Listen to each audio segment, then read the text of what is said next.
All right, the Selectorized Pin leg extension. This is the perfect isolation movement for your quads bending through the knee. Now there are three main adjustment points on this machine that you need to pay attention to before you start your set. The first one is the back pad. You wanna have that back pad far up enough that the axis of rotation of your body, which is your knee, is in line with the axis of rotation of the machine, which is usually indicated by a colored circle like red or yellow. So I like to have my knee a little bit beyond that point to access a little bit more range of motion so that I can bend my knee a little bit further without my calf touching the front of the pad.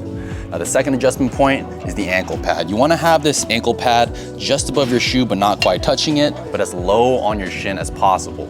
And the range of motion tab is our third adjustment. And we wanna have that range of motion as far down as possible so that we can stretch our quad and flex through our knee as much as possible, which will allow us to tap into the theory of stretch-mediated hypertrophy, which allows more hypertrophy or growth if you are getting into that lengthened portion of the movement. Now, if you want to get a little bit more of a stretch, you can use this hustle pad, which fits onto the cylindrical upholstery for the ankle perfectly. And that adds about maybe 2 or 3 inches of range of motion. Now, if you're like me and you want to maximize that stretch even more, you can get a hip thrust pad, which adds just about another inch to this already extended range of motion in between your shin and the pad that's already there. And this will allow you to stretch your quad even further by bending through the knee until your calf is pretty much touching the bottom of the seat itself. Now, if you don't have either of these pieces of equipment, you can use a balance pad, which most gyms have. If you don't want to shell out 70 bucks for an aero mat, just get one generic one on Amazon and slip that in between your shin and the ankle upholstery. And you can still get a pretty comfortable 2 to 3 inches of range of motion while having quite a soft padding for your shin. Tempo of this movement will be the same as pretty much every other movement.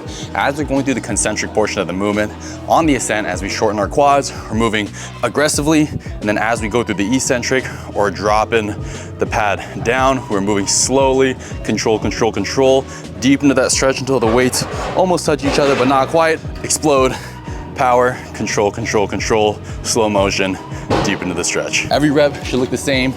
The only thing that should change is the speed at which you're able to complete each rep.